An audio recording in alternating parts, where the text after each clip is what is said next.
बिस्मिल्लाहिर्रहमानिर्रहीम। Dear students, आज का जो टॉपिक है ये सेकंड ईयर की बुक का चैप्टर नंबर 20 में से है, जो कि क्रोमोसोम्स एंड डीएनए के बारे में है। तो जो टॉपिक है ये है DNA as hereditary material. DNA as hereditary material.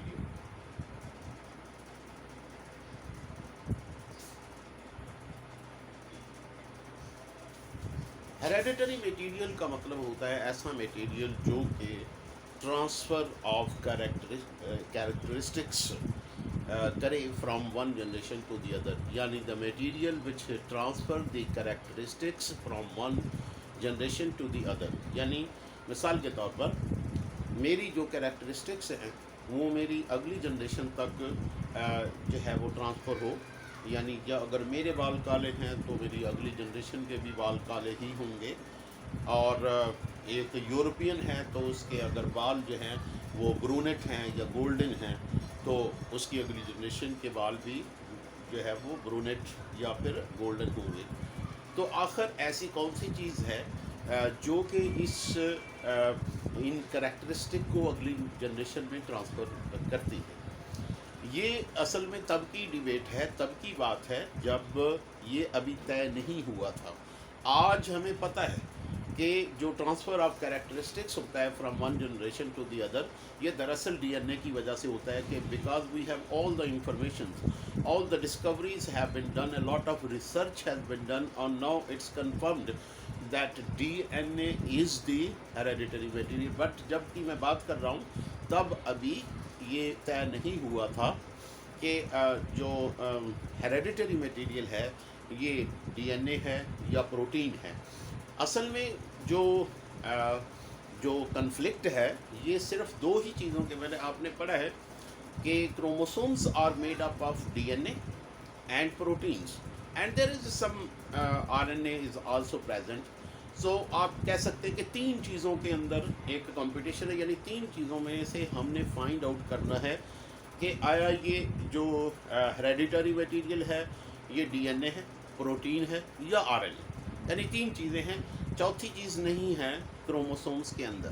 ठीक है, तो यहाँ तक तो कंफर्म हो गया कि क्रोमोसोम्स जो हैं ये रिस्पॉन्सिबल, पर क्रोमोसोम्स के अंदर भी तीन कंपोनेंट्स हैं, प्रोटीन्स हैं, डीएनए है, आरएनए। तो हमने ये अब फाइंड आउट करना है। हमने तो खैर नहीं, जो उस वक्त के साइंटिस्ट थे उन्होंने मुख्तलिफ एक्सपेरिमेंट्स किए और ये फाइंड आउट किया कि एक्चुअली डीएनए जो है वो हेरेडिटरी मटेरियल है। तो इसमें जो काबिल ज़िक्र बंदा है जिसने यानी ये एक्सपेरिमेंट्स किए और हमारी हेल्प की, हमारी गाइडेंस की कि जो डीएनए है वो हेरेडिटरी मटेरियल है, वो पर्सन था एक ब्रिटिश माइक्रोबायोलॉजिस्ट। माइक्रोबायोलॉजिस्ट आपको पता है कि वो पर्सन होता है जो कि माइक्रोब्स की स्टडी करता है, यानी बैक्टीरिया, वायरस, फंजाई, जो कि माइक्रोस्कोप से ही नज़र आते हैं, आम आंख से नज़र नहीं आते। तो वो माइक्रोबायोलॉजिस्ट का नाम था फ्रेडरिक ग्रिफिथ। Frederick Griffith. तो फ्रेडरिक ग्रिफिथ का जो एक्सपेरिमेंट था वो एक माइलस्टोन था, यानी कि उसने बहुत हमारी हेल्प की इस बात को समझने के लिए कि डीएनए ही हेरेडिटरी मटेरियल है। तो उसने चूँकि वो माइक्रोबायोलॉजिस्ट था तो वो he was working with the bacteria. और बैक्टीरिया कौन से? Cocci bacteria. आपको पता है कि बैक्टीरिया जो है उनकी शेप के एतबार से उनको नाम दिए जाते हैं। जैसे कि जो राउंड शेप बैक्टीरिया हैं उनको कोकाई कहा जाता है, और जो रॉड शेप बैक्टीरिया होते हैं उनको बेसिलस कहा जाता है, और जो स्पाइरल शेप होते हैं उनको स्पाइरोकीट्स कहा जाता है। तो इस बंदे ने जो बैक्टीरिया यूज़ किए वो राउंड शेप बैक्टीरिया थे और उनका नाम था स्ट्रेप्टोकोकस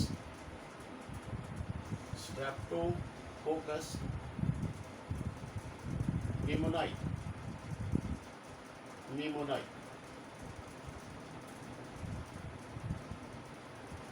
और ये भी याद रखें कि उस वक्त इस बैक्टीरिया का नाम स्ट्रेप्टोकोकस निमोनाई नहीं था, बल्कि इसको नीमोकोकस कहा जाता था। तो उसके बाद जब क्लासिफिकेशन हुई तो ये इसका नाम जो है Streptococcus निमोनाई।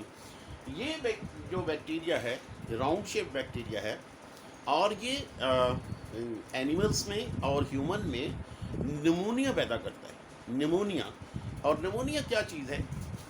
Pneumonia is a disease of lungs. Pneumonia जो है it's a disease of lungs, ये लंग्स की डिजीज है। और लंग्स की डिजीज में क्या होता है कि इसमें जो हमारे एल्वियोलाई हैं वो इन्फेक्ट होते हैं, यानी इन्फेक्शन ऑफ एल्वियोलाई।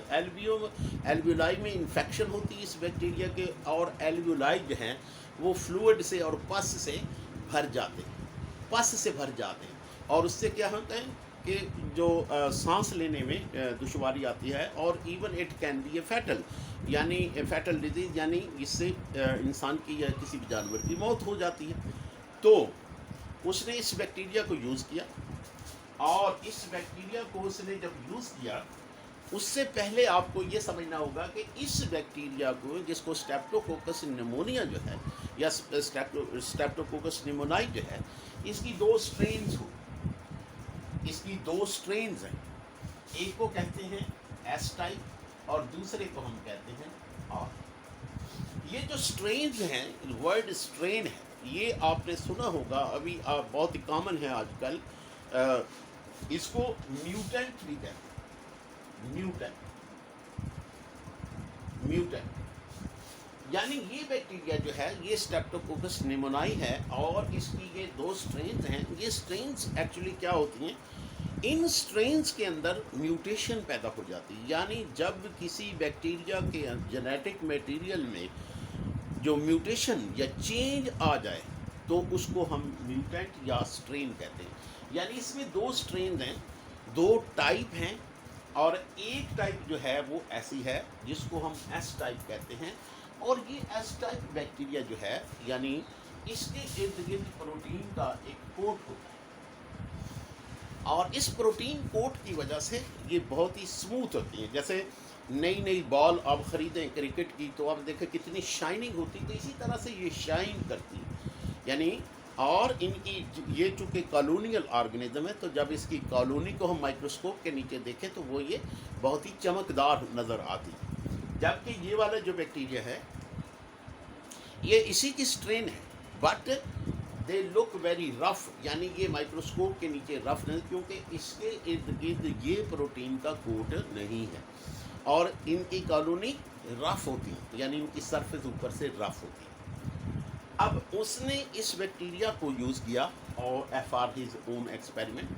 तो उसके एक्सपेरिमेंट्स के डिफरेंट स्टेप्स हैं, मैं आपको स्टेप वाइज लेके चलता हूँ ताकि आपको पता चले कि उसने किस तरीके से जो एक्सपेरिमेंट है वो कंडक्ट किया था।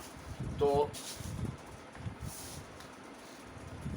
मैं इसको पहले इरेज करता हूँ और उसके बाद हम चलते हैं इस एक्सपेरिमेंट।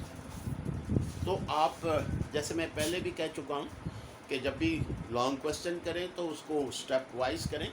ये था इसका इंट्रोडक्शन के बाद आपने स्टेप नंबर 1 जो उसने फ्रेडरिक ग्रिफिथ ने जो स्टेप नंबर 1 इख्तियार किया था वो क्या था? नंबर 1, ही इनोकुलेटेड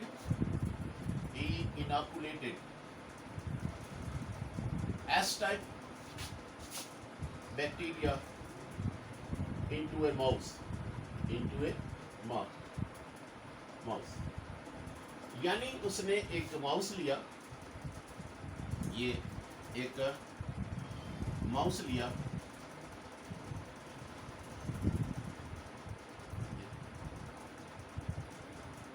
तो ये जो माउस था उसने जो लिया, इसमें उसने एस टाइप बैक्टीरिया जो थे एस टाइप वो इसमें इसको इंजेक्ट किए, यानी इस तरह से इसने इसको इंजेक्ट किया इसकी बॉडी। जब उसने इस एस टाइप बैक्टीरिया को इस माउस में इंजेक्ट किया तो ये माउस जो था ये इस तरह से ही डाई।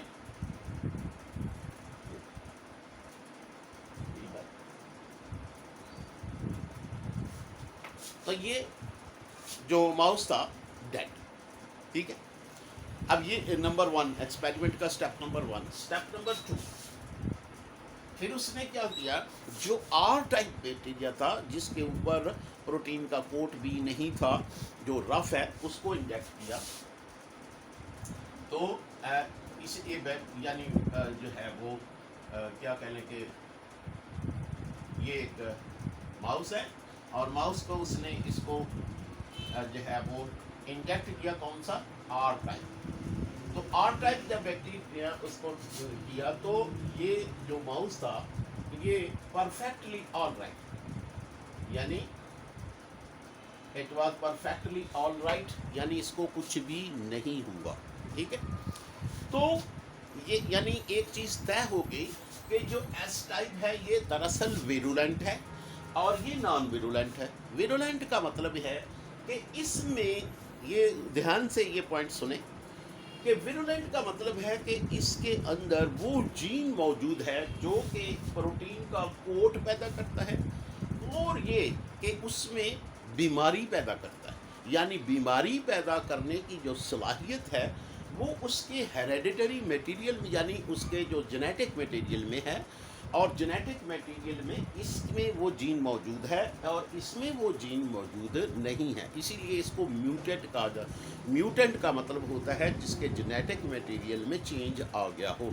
तो इसके जेनेटिक मटेरियल में चेंज आया और ये नॉन विरुलेंट और यानी बीमारी पैदा नहीं कर सकता। ठीक है, अब उसने कंट्रोल के तौर पर, कंट्रोल का मतलब होता है जब भी आप कोई एक्सपेरिमेंट करें तो एक कंट्रोल रख लेते हैं चेक करने के लिए कोई दूसरी पॉसिबिलिटी। तो इसमें जो कंट्रोल था इस एक्सपेरिमेंट का वो ये था कि उसने एस टाइप बैक्टीरिया जो थे, बल्कि इससे भी पहले एक और, बल्कि तीसरा स्टेप इसमें ले लें, वो भी इसमें ज़रूरी है। वो ये कि उसने क्या किया कि एस टाइप जो बैक्टीरिया था उसको हीट से किल किया, हीट से किल कर दिया। अब जब हीट से उसने किल कर दिया, एस जो है ये किल्ड है, इसको उसने जब इस चूहे को इंजेक्ट किया, ठीक है, इस जो है माउस को उसने इंजेक्ट किया, तो माउस जो था वो परफेक्ट था, यानी कि इसको कुछ भी नहीं हुआ। ठीक है, ये माउस को कुछ भी नहीं, को ही वॉज परफेक्टली ऑलराइट। यानी जब उसने इस एस बैक्टीरिया को, ये 3 स्टेप है, मैं फिर से रिवाइज करता हूँ। पहले नंबर पे उसने जो एस टाइप बैक्टीरिया जिसको विरुलेंट भी कहा जाता है और जिसके इर्द गिर्द प्रोटीन का कोट था, ये इंजेक्ट किया तो माउस जो है वो डाई हो गया, जब उसकी डेथ हो। अब उसके बाद उसने आर टाइप बैक्टीरिया जो था वो इंजेक्ट किया तो चूहे को कुछ भी नहीं हुआ। इसका मतलब है ये नॉन विरुलेंट है, इसमें बीमारी पैदा करने की सलाहियत नहीं है। अब उसके बाद उसने क्या किया कि इसको किल कर दिया। किल करने के बाद जब इसको इंजेक्ट किया तब भी बैक्टीरिया को, माउस को कुछ भी नहीं हुआ। अब जो चौथा एक्सपेरिमेंट था वो ये था, वो एक्सपेरिमेंट नहीं था बल्कि एक कंट्रोल कह लें।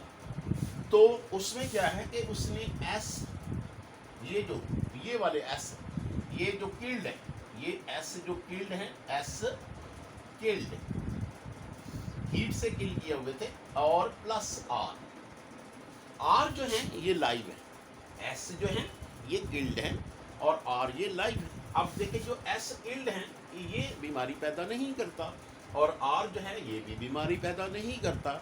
तो ये दोनों को अगर हम, उसने जब इंजेक्ट किया तो एक्सपेक्टेड क्या है, एक्सपेक्टेड तो ये है कि ये दोनों बीमारी पैदा नहीं करते। तो इसलिए जब ये दोनों किसी भी माउस को दिए जाए तो माउस को कुछ नहीं होना चाहिए।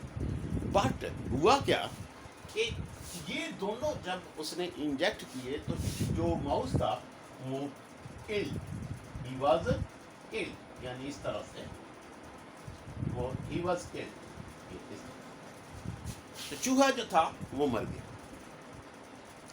अब उसकी हैरत उसको भी हुई कि आखिर ऐसी कौन सी चीज़ है, मैंने तो जो इंजेक्ट किए थे, इनाकुलेट किए थे, वो तो एस टाइप जो थे वो किल्ड थे और आर जो थे वो वैसे भी बीमारी नहीं, नॉन विरुलेंट है, तो बीमारी पैदा कैसे हुई। तो इसका यानी यहाँ तक आपको समझ आ गया होगा। तो मैं इसको थोड़ा सा इरेज कर देता हूँ ताकि नेक्स्ट स्टेप, ठीक है।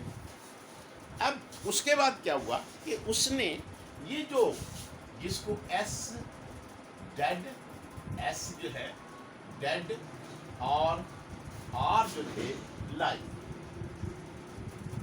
ठीक है, ये दोनों बैक्टीरिया जब उसने इनोकुलेट किए तो जैसे मैंने कहा क्या हुआ कि चूहा जो था वो मर गया। ठीक है, ऐसे उल्टा हो गया, मर के ऐसे उल्टा हो गया। ठीक है, मर गया।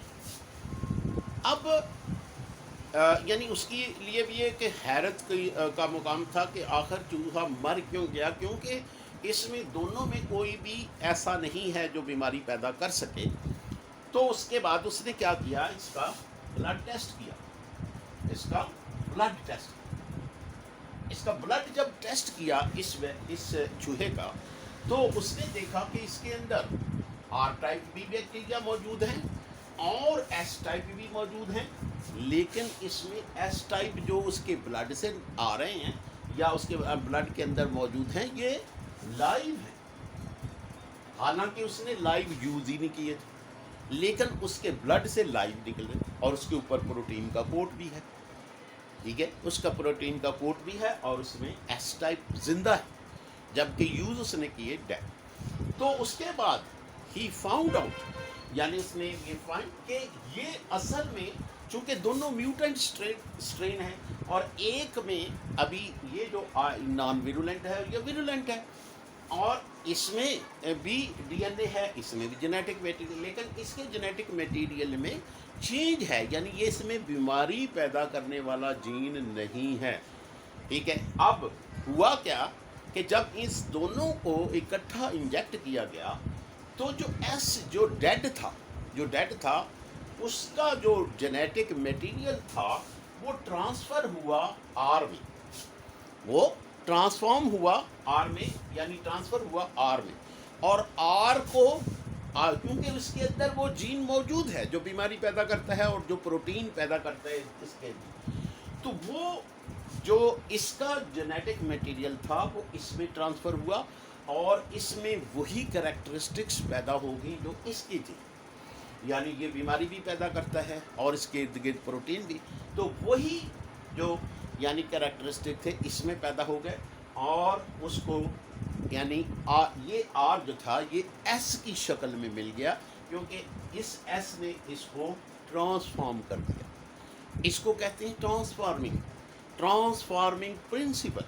ट्रांसफॉर्मिंग प्रिंसिपल का मतलब होता है कि जो जेनेटिक मटेरियल होता है वो एक सेल से दूसरे में जाता है और अपने जो कैरेक्टरिस्टिक्स हैं वो दूसरे सेल में मुंतकिल कर सकता है, दैट इज़ कॉल्ड ट्रांसफॉर्म। और ये यानी पहला एक्सपेरिमेंट था जिसने ये कंफर्म किया कि डीएनए ही असल में जेनेटिक मटेरियल है, यानी डीएनए हेरेडिटरी मटेरियल है जो कि कैरेक्टरिस्टिक्स को ट्रांसफ़र करता है from one generation to the other. Hopefully आपको समझ आ गई होगी। If you have any problem you can make a comment and tell me. And सबसे इम्पॉर्टेंट बात कि इस चैनल को आपने सब्सक्राइब करना है और आपको वीडियो अच्छी तो लाइक भी करें और बेल का बटन जो है ये आपने लाजमी दबाना है। इस चैनल को सपोर्ट करें और ताकि आपको ऐसी ही वीडियोस मिलती रहें, तो इसको आपने सब्सक्राइब ज़रूर करना है। Thank you very much.